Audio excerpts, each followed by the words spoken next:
جس پر امام حسین رضی اللہ عنہ نے پھر سارے حالات دیکھتے ہوئے مدعا سلطنت بودے، کہتے ہیں لوگ کہتے ہیں کہ صرف سیاسی جھگڑا تھا، وہ کتنے حسین پاگل تھے، بوڑھے تو ہو چکے تھے، انگلی سے رنگی گئی۔ اگر ان کا مقصد حکومت ہوتا تو کوئی تبلیغ کرتے، لوگوں کو خط لکھتے، اکٹھا کر مدینہ سے مکہ چلے گئے، کوئی سیاسی تقریر نہیں،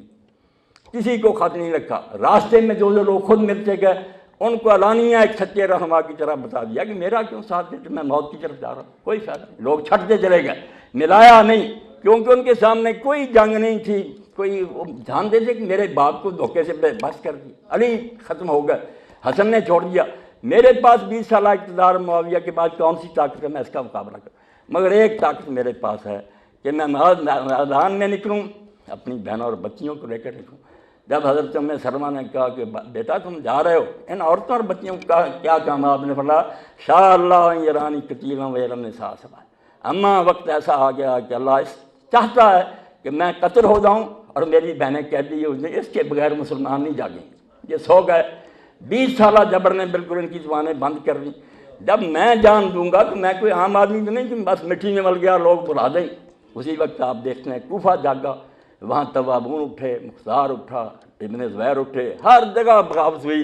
یہ حضرت حسین علی کا خون کا صدقہ تھا، امت کو انہوں نے جگا دیا۔ تو یہ واقعہ جو ہے اس کے لیے یہ تھوڑا وقت نہیں درکار، زیادہ تو میرے خطبے ہی لیں، جب تک پوری تفصیل سے حدیثوں کی روشنی میں آپ نہیں نہ سمجھیں گے کہ خلافت جانے کے بعد ملوکیت نے اسلام کے ساتھ کیا مذاق کیا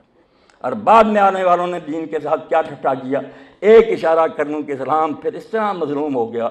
کہ ولید بن یزید بن عبد الملک جب خلیفہ بنا، اس نے علانیہ قرآن مجید کو ٹھوکریں لگائیں، ایک خیمہ بنایا، حج کا ارادہ کیا کہ کعبے کے سائز کے اوپر میں لگاؤں گا، وہاں میرے امیر اور وزیر بیٹھیں گے، ساتھ شراب کے مٹکے سے شام تھے، گانے والی ناچنے، کعبہ کی چھت پر۔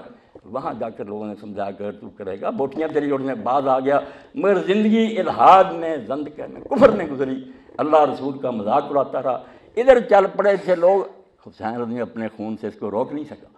جا رہا تھا ادھر چل، مگر دین میں یہ بات واضح ہو گئی کہ بے شک یہ جو کرتے رہیں یہ اسلام نہیں ہے،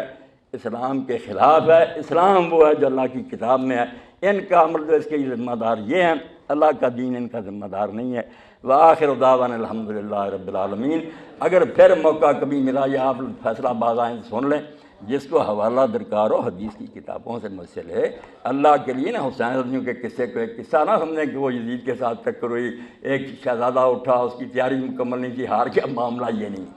معاملہ یہی تھا کہ دین تو تھا نا، اس کے لوگ بالکل آزاد ہو گئے تھے، اور امام حسین رضی کے خون کے بغیر لوگوں کو سمجھ نہیں آ سکتی تھی کہ مسلمان جو کر رہے ہیں غلط ہے،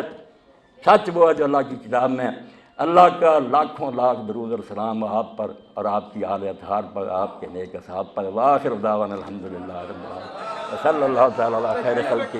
سیدنا محمد و آلہ